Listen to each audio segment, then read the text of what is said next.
Nous faire la réunion, Seigneur. Voilà, on va chanter des cantiques à la gloire de Dieu. Mais vous allez vous rendre compte que j'ai eu sort de la grippe. Alors rassurez-vous, c'est pas le Covid, je vais tester, c'est une grosse grippe.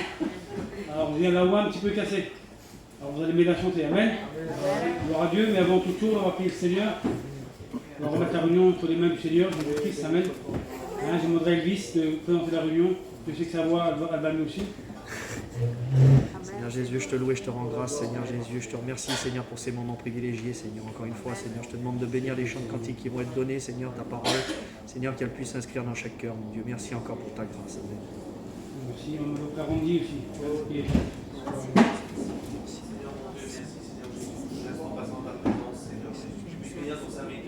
Bonsoir à nous, pour chacun d'entre nous.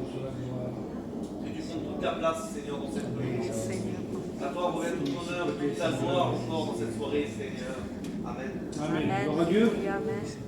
Alors, on va chanter ce cantique qui nous dit toute ma vie, Seigneur, je la donne pour toi. Gloire à Dieu. Amen. On chante ensemble.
Amen.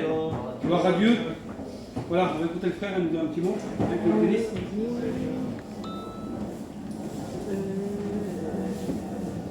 Gloire à Dieu.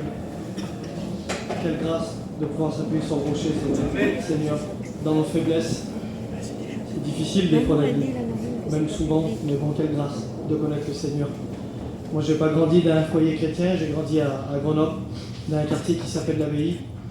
Et dès tout petit, moi j'étais un enfant qui était très renfermé sur lui-même. Et j'étais un petit assez perturbé, parce que dans l'endroit, dans le contexte que j'avais grandi, c'était un endroit vraiment difficile pour un enfant. Et moi j'étais toujours au milieu de tout le monde, à écouter les conversations de grands, à toujours vouloir tout savoir. Et dans mon enfance, j'ai vu et écouté beaucoup trop de choses qui n'étaient pas de mon âge.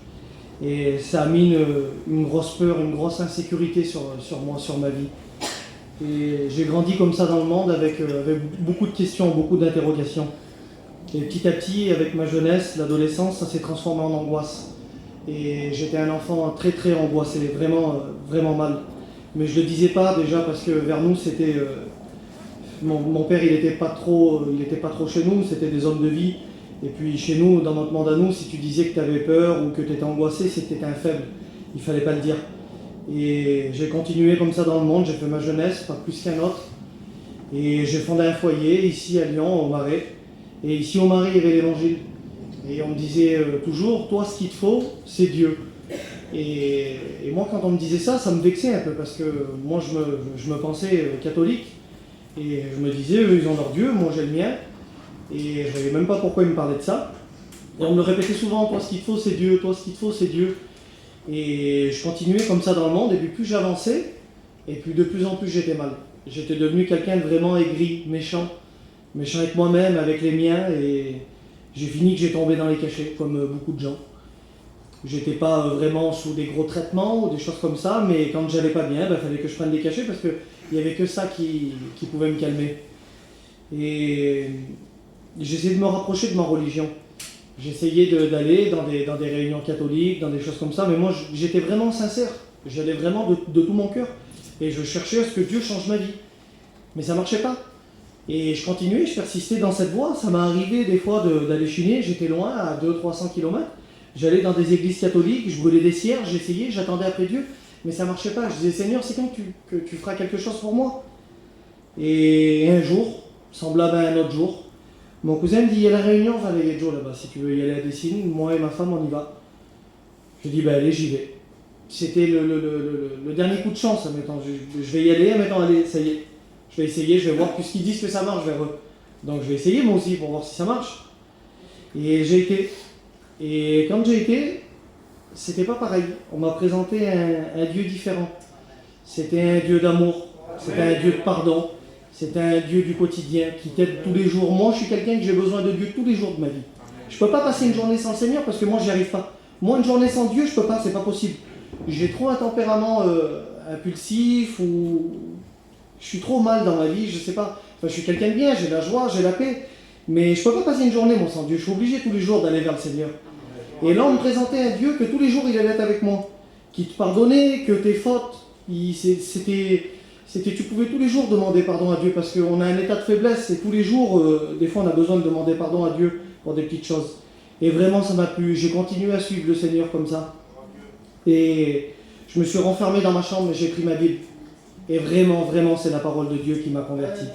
C'est tout seul dans ma chambre, quand je lisais ma Bible et que le Seigneur, il me parlait, qu'il me montrait à travers les évangiles, à travers les épîtres, tout ce qu'il voulait pour ma vie, tout ce qu'il avait fait pour moi. J'ai réellement rencontré le Seigneur tout seul dans ma chambre. Et j'ai donné ma vie à Dieu. Je me suis vite rapproché de l'église des Marais, parce que j'ai compris que c'était ma place, elle était auprès des miens. J'ai demandé le baptême. Et depuis que j'appartiens à Dieu, je m'en souviendrai toute ma vie, c'était le 6 octobre, où j'ai fait mon premier pas vers le Seigneur. Depuis ce jour-là, j'ai jamais regretté d'avoir rencontré Dieu. Parce que c'est la plus belle des choses que j'ai fait dans ma vie. Plus jamais je me suis senti seul face à une situation parce que j'ai le Seigneur tous les jours avec moi. J'ai la joie du salut, j'espère pas dans la terre. Je sais qu'il y arrivera un moment où je fermerai les yeux sur cette terre. Mais moi j'espère dans le ciel. Amen. Et un jour ou l'autre, je verrai le Seigneur pour de vrai. Et je sais que dans cette terre, j'aurais beau espérer dans la terre, mais il n'y aura jamais grand-chose pour moi. Moi j'espère dans les choses d'après. Faut rencontrer le Seigneur, faut s'y attacher parce qu'on appartient à l'église des derniers temps. Et il arrivera un moment où c'est qu'on partira avec le Seigneur. Il faut vraiment s'accrocher à lui.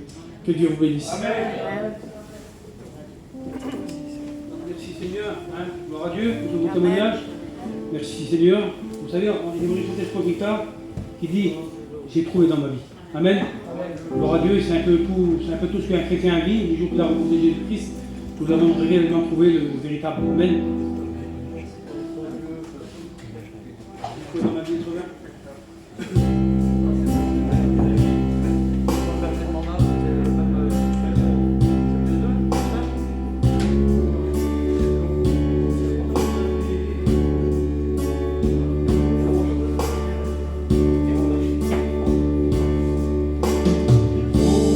dans ma vie. Sauveur. Son nom est Jésus-Christ, Seigneur. Il a comblé ma vie de bonheur. Il a fait de ma vie un vase d'honneur.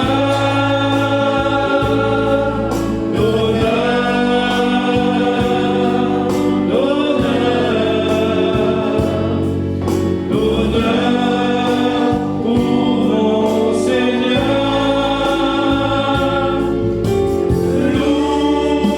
Loué, oh loué, loué soit l'Éternel.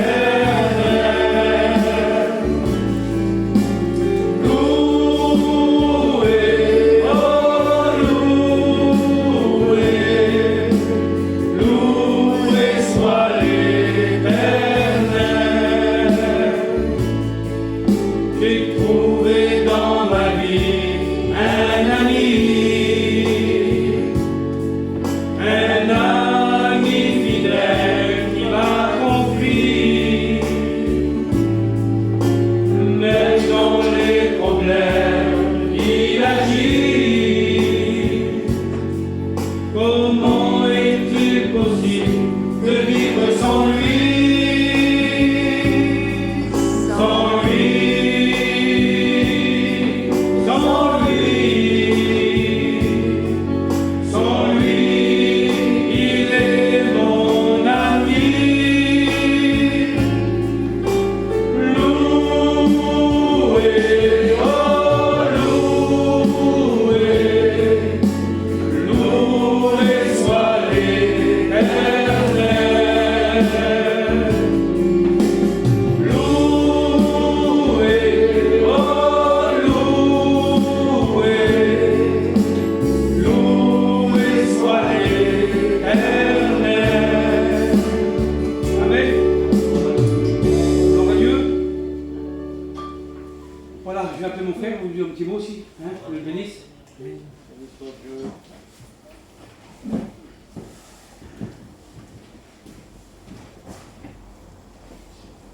Gloire à Dieu, je remercie le Seigneur d'être là ce soir. Voilà, que l'église a ouvert ici. Beauté, Seigneur, je suis vraiment content. Alors voilà, on va pas, voilà. Je viens d'Annecy là, on était bénis aussi à Annecy là-bas, l'église d'Annecy. À ce moment là. Et puis le Seigneur nous a bénis, vous voyez. Là j'ai ma petite femme, c'est le baptême dimanche. C'est béni, vous voyez. Franck aura dû cet été, l'année dernière. Et là, pasteur le baptême. Voilà, on est comblé, on demande Seigneur. Et merci pour tout ce qu'il fait dans nos vies. Tout ce qui se passe ici, que ça commence. Et voilà, que Dieu vous bénisse. Voilà, amen. Ouais, avant aussi la Lorda, tu m'as un cantique, hein Lorda?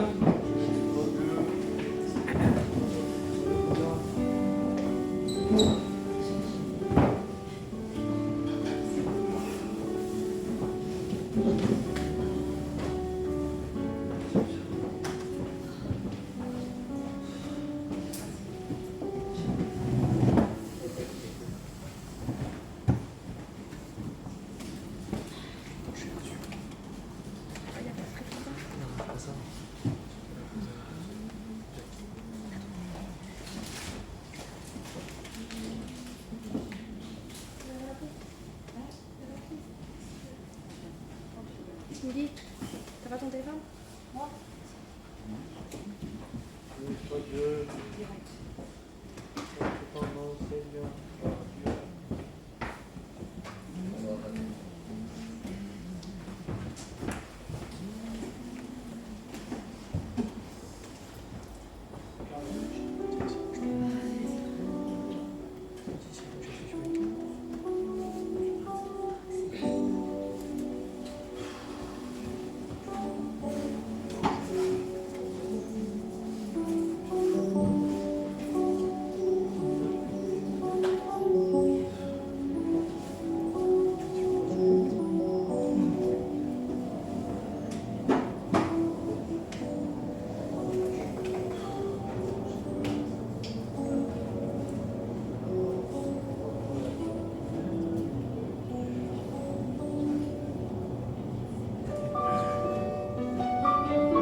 Seigneur, on ne méritait rien du tout. On ne méritait rien, il est venu du ciel de gloire avec son Père, il était dans le ciel, il était tout glorieux, il est venu pour nous sauver. Seigneur, misérable du jamais. De bonté, Seigneur. Voilà, j'ai appelé aussi ma petite nièce à la noire.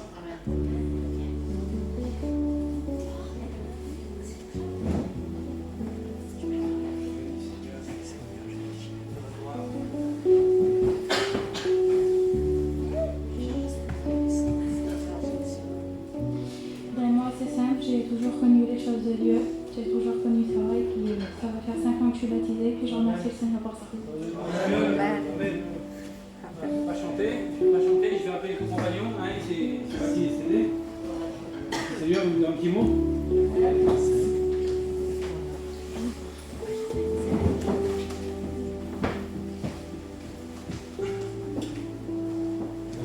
Moi je suis baptisé cet été et puis je vais vous dire une petite expérience que j'ai fait il y a une semaine de ça. Ma petite elle était pas bien à une soirée et c'est un petit bébé en panique. Et j'ai commencé à paniquer, puis on l'a emmenée à l'hôpital, elle a fait de la fièvre, le respect que je vous dois, elle a vomi.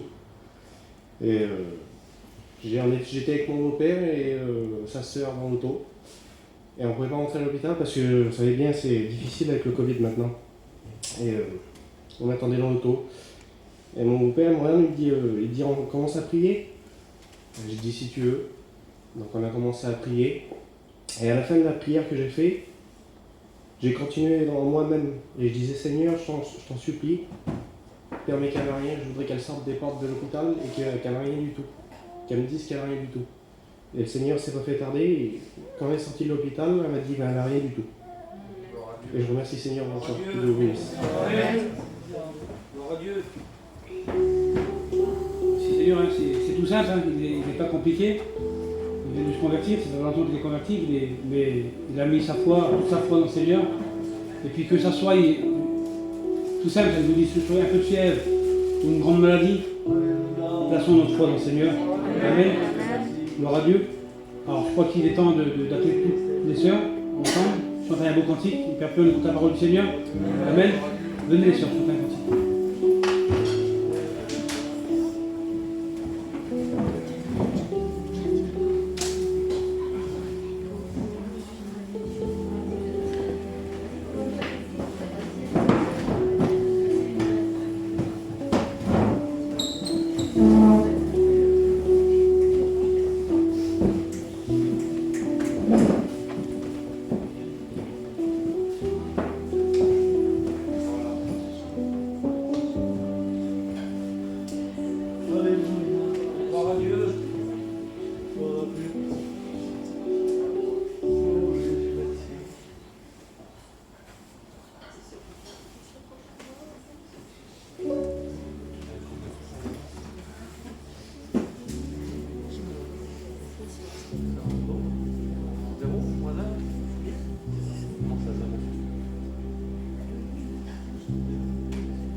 Cieux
Voilà, merci à Dieu, Amen.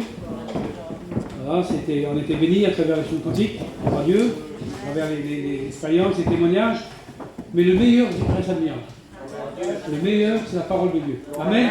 Voilà, on écoute son messager. Merci Seigneur. Que Dieu soit béni. Amen. Gloire à Dieu. Voilà, je remercie les frères de m'avoir invité. C'est une grâce de pouvoir annoncer la parole du Seigneur. Et je veux le faire avec beaucoup de sérieux. Que Dieu soit glorifié.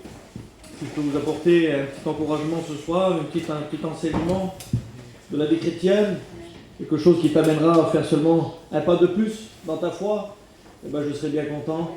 Je pense que la mission, elle serait largement et bien réussie. Je prie le Seigneur, alléluia, que Dieu nous encourage à travers sa parole. Que Dieu soit béni. Seigneur, merci. Merci pour ta grâce. Seigneur, ce lieu, c'est ta maison. Dans cette maison-là, Seigneur, tu demeures.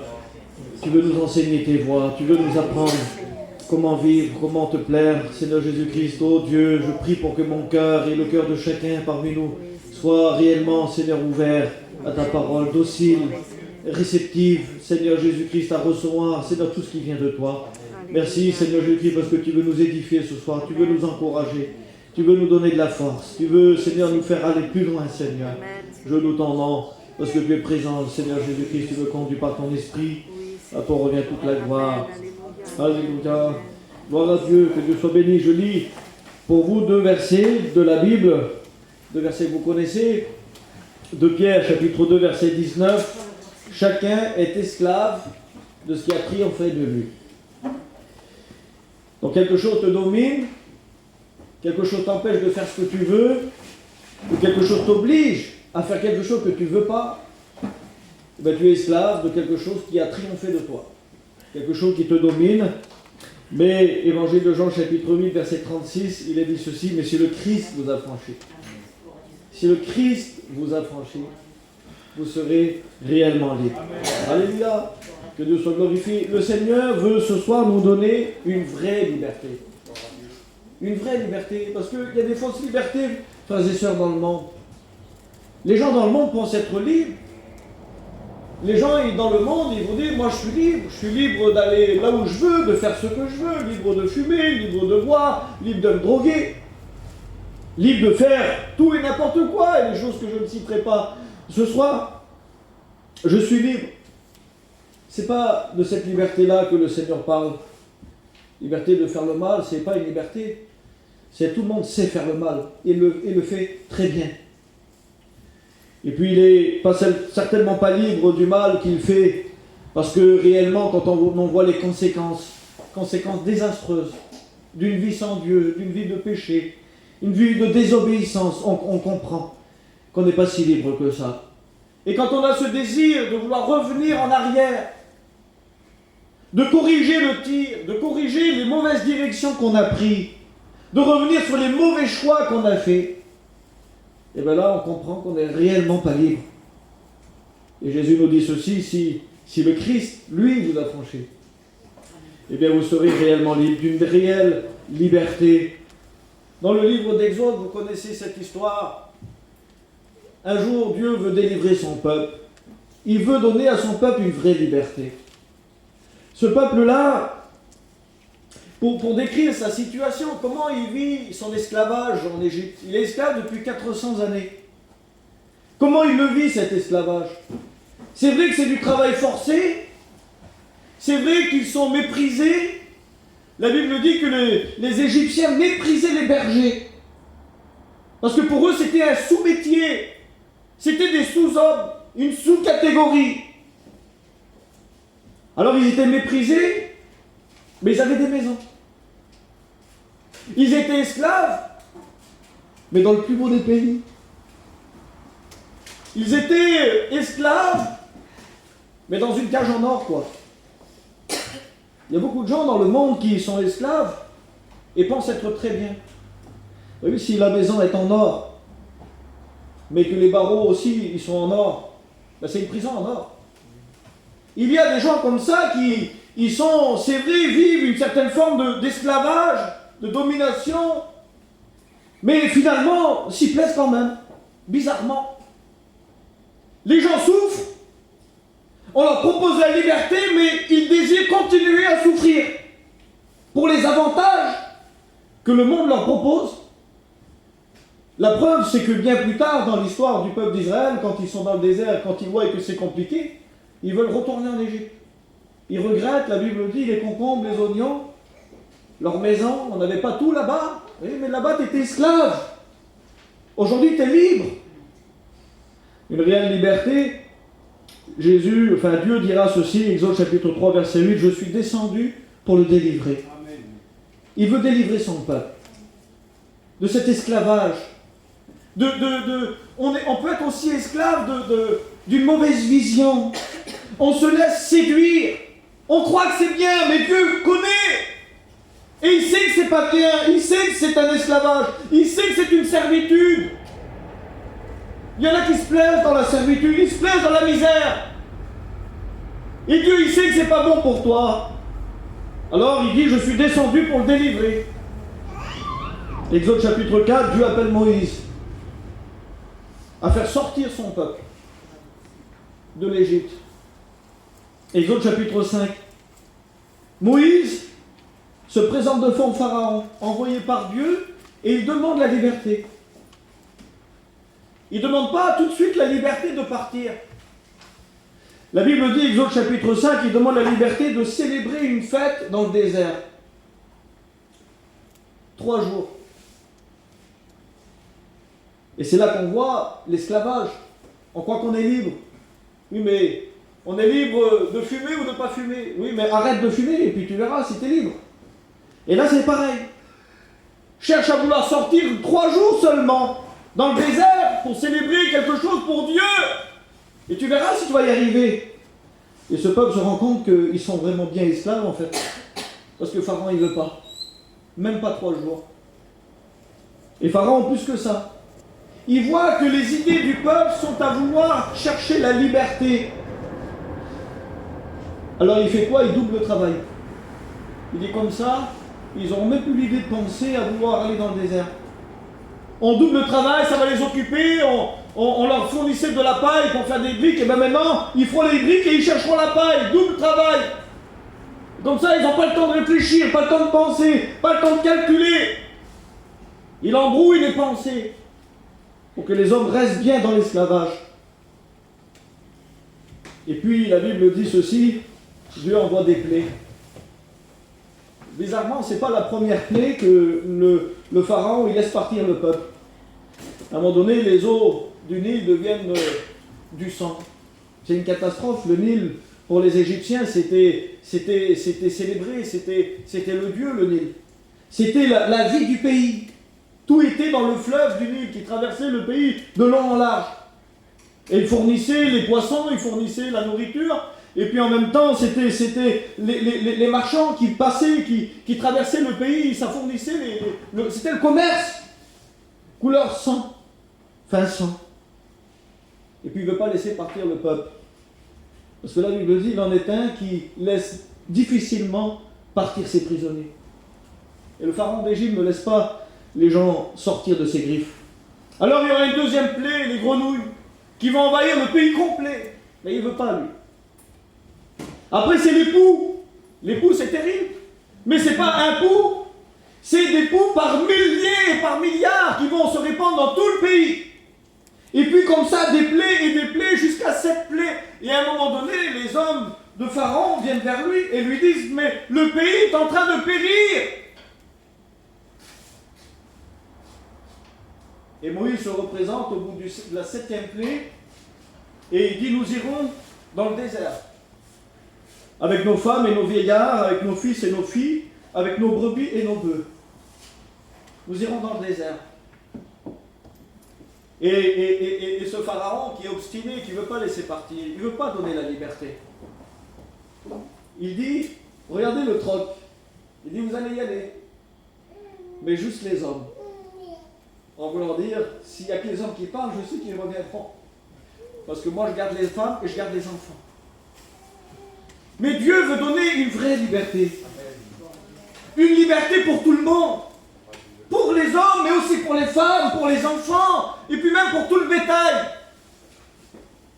Et lui, il donne des conditions, il donne des semblants de liberté.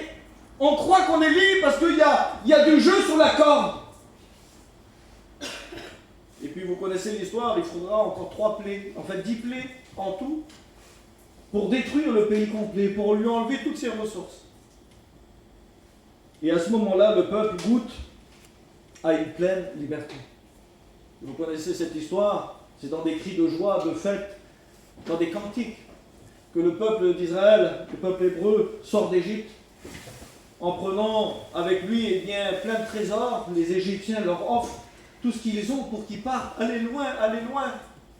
Quand Dieu travaille sur la liberté d'un homme, il va jusqu'au bout. Amen. Et il faut que tous les liens soient brisés. Ce n'est pas une semi-liberté, comme en prison. Semi-liberté, où je te mets un bracelet. Tu n'as pas le droit de bouger, tu es libre, mais tu ne bouges pas. Une vraie liberté. Une liberté qui permet à ce peuple d'Israël non seulement de sortir d'Égypte, mais pas seulement de tourner pour dire d'être libre, mais de lui donner une vraie direction, de lui donner un vrai pays, de lui donner de vraies maisons, de lui donner des propriétés, de lui donner de l'avenir et de l'espérance, enfin ce que Dieu veut pour tous les hommes. Une vie merveilleuse, une vie épanouie. La question ce soir, je l'ai marquée sur ce papier. Êtes-vous libre? Êtes-vous libre de la servitude du monde? Alors, comme je disais tout à l'heure, pas la liberté de faire le mal, ça c'est très facile, et puis c'est pas une liberté. Libre de sortir de l'emprise du monde pour décider de choisir à suivre la voie de Dieu. La liberté, j'ai marqué ceci, de ne plus dépendre de nos liens, mais de suivre Jésus pleinement. Amen. Vous savez, ça paraît facile de dire je suis libre. La liberté a été acquise non pas par ta volonté. La liberté a été acquise par le sang. Par le sang. Un agneau, ce soir-là de la Pâque, a été tué. Et son sang a été récupéré pour être mis sur les linteaux des portes. Et ce sang a épargné ce peuple. Lui a épargné la mort, la servitude, l'esclavage. Il lui a donné cette possibilité de vivre la liberté. De la même façon que 2000 ans plus tard, un autre sang coule. Le sang non pas de l'agneau, mais le sang du Fils de Dieu. Le Fils unique de Dieu, qui a été donné sur la croix, offert en sacrifice pour le monde, afin que le monde soit libre et ne vit plus sous la servitude du péché et du mal. Que Pharaon, le Pharaon de ce monde, n'ait plus d'autorité et d'emprise sur ma vie. Jésus est mort pour me donner la liberté. La liberté. Libre de pouvoir le suivre. Libre de pouvoir le servir. Libre de pouvoir l'adorer. J'étais incapable de le prier, de le servir, de le comprendre. Incapable de voir, incapable de saisir. Le sang m'a été donné. Et par le prix du sang, j'ai acquis la liberté.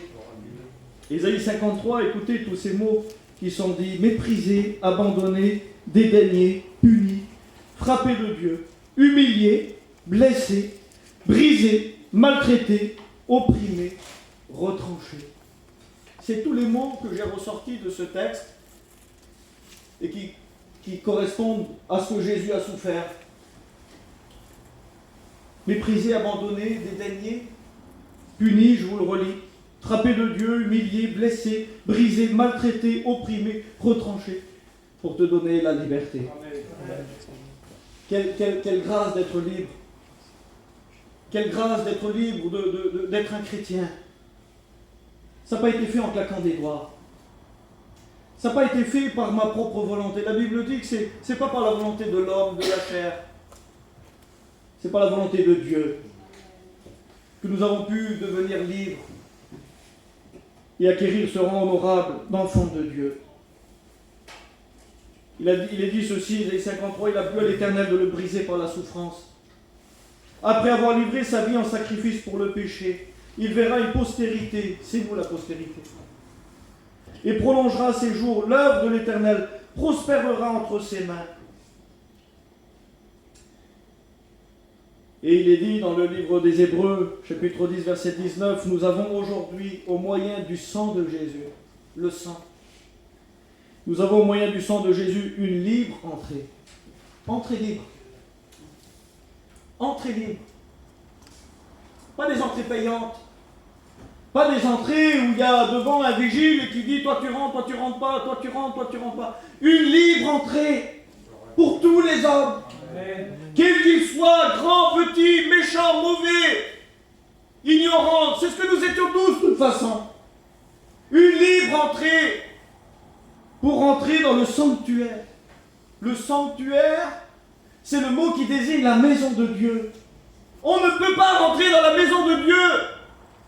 Il y avait dans le temps de l'Ancien Testament un lieu saint et un lieu très saint. On ne rentrait pas dans le lieu très saint. Il n'y avait pas cette liberté, l'homme était trop mauvais. Une libre entrée, frères et sœurs.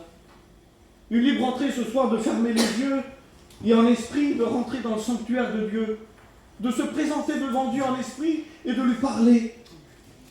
D'avoir une vraie relation, une libre entrée dans la présence du Seigneur. Par la route nouvelle et vivante qu'il a inaugurée pour nous, au travers du voile, c'est-à-dire de sa chair. À travers sa chair, à travers Jésus-Christ, nous pouvons rentrer dans la présence du Seigneur. C'est des mots qu'on connaît, hein. J'ai rien inventé. Mais on les comprend pas toujours, on les réalise pas toujours. Que Dieu fasse ce soir que l'Esprit nous ouvre les yeux pour comprendre cette grâce d'être libre. Mais je voudrais aller un peu plus loin, je ne serai pas long, encore 5 minutes, et on priera le Seigneur. Aujourd'hui, Pharaon, c'est-à-dire le prince de ce monde, n'a plus autorité sur nous. Il n'a plus autorité. Paul dira, Satan n'a rien en moi. Ça veut dire, il peut m'influencer, il peut me parler, il peut me faire convoiter, il peut me faire miroiter des choses, il peut mettre des choses devant mes yeux, pas de problème, mais il n'a aucune autorité sur ma vie. Le monde n'a plus d'autorité sur moi. Il me dicte plus ce que je dois faire. Il ne m'oblige plus et ne peut plus m'obliger par la force à faire des choses que je ne veux pas. Je suis libre. Et j'ai marqué ceci. Le seul manque de liberté qu'un chrétien peut avoir, il est lié à lui-même. Aujourd'hui, nous ne faisons plus partie du monde où le prince de ce monde régnait sur nos vies. On n'est plus dans ce cas-là. Par contre, des fois, il nous manque de la liberté. Et j'en appelle à votre sincérité ce soir. C'est le mot que le Seigneur a mis sur mon cœur. Que je vis souvent. Quand je viens à mon culte le dimanche matin et que je prie le Seigneur, ma prière c'est celle-ci, Seigneur, je veux être libre. Libre de pouvoir t'adorer. Pourquoi ça ne marche pas? Pourquoi je suis coincé? Pourquoi je suis retenu? Je voudrais que ça éclate. Libre de te servir pleinement. Alors pourquoi c'est difficile? Je voudrais la liberté, je suis prédicateur, alors je la demande. Je voudrais être libre de pouvoir m'exprimer, de pouvoir parler de toi, de la meilleure façon qu'il soit. Libre. Pourquoi je ne suis pas toujours? Il y a des choses qui me retiennent. Je voudrais être meilleur, pourquoi je ne le suis pas? Je voudrais être plus vaillant, je voudrais être plus gentil, plus avenant, plus près des gens qui ont besoin. Alors pourquoi je ne vis pas ce que j'ai envie? C'est plus la question du pharaon du monde. Il ne faut plus mettre la faute sur lui. Il faut mettre la faute sur nous. Parce que la Bible dit, d'où viennent les luttes et les querelles? N'est-ce pas de vos patients qui combattent dans vos membres? Et oui, il y a en moi une chair qui me retient toujours, m'empêche de m'épanouir, m'empêche d'avancer. Un caractère qui fait défaut, une idée, une habitude, une mentalité, tout ce qu'on veut qui est relié à moi et qui m'empêche de grandir, d'avancer, d'évoluer. C'est moi le problème. La chair a des désirs contraires à ceux de l'esprit. Mais la Bible dit ceux qui sont en Jésus-Christ ont crucifié la chair avec ses passions et ses désirs. Ben aujourd'hui, frères et sœurs, si tu as un travail à faire sur toi-même, c'est de crucifier la chair pour pouvoir toujours être libre de parler du Seigneur. Moi, je regrette de ne pas avoir plus de cette liberté de témoigner. Il y a des choses que je sais que ça me retient. Je suis retenu. Je voudrais faire mourir l'homme, mourir le caractère, mourir la mentalité, mourir les principes, mourir les habitudes, afin que le Seigneur il règne réellement dans ma vie. Que rien ne me retienne, que quand je prie, ça coule, que quand j'adore, j'adore, que quand je sers, je sers, mais pleinement, librement. Je voudrais plus près de Dieu. Et plus loin de moi-même, mais je suis moi-même. Alors je me traîne, et je me combats, et j'essaie de me faire mourir. Alors ce soir, sur ces quelques belles paroles, on va prier le Seigneur. On va demander au Seigneur que Dieu nous aide à faire mourir cet homme, cette femme qui résiste toujours, constamment, qui a des désirs contraires. La Bible dit, c'est pas nouveau, c'est pas exceptionnel. Des désirs contraires, nous voulons faire mourir cette chair et vivre la vie de Dieu pleinement. Alléluia. Seigneur, merci pour ta grâce. Merci mon Maître. Merci Seigneur parce que tu veux que nous soyons pleinement libres. Libres Seigneur, libres de déverser nos cœurs. Libres de te louer pleinement. Libres de te servir. Combien de blocages Seigneur Dieu Tout-Puissant.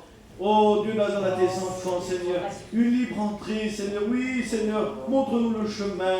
Oh Roi des rois, que nos pensées qui sont contraires puissent mourir, que, Seigneur, tout ce qui est contraire à ta parole, Seigneur, puisse disparaître, Seigneur. Oh Dieu, je veux m'épanouir en toi. Bénis mes frères, bénis mes sœurs, bénis-les par ton esprit. À toi revient toute la gloire. Merci, Sauveur. Oh, Seigneur, alléluia. Amen, amen. Merci, Seigneur.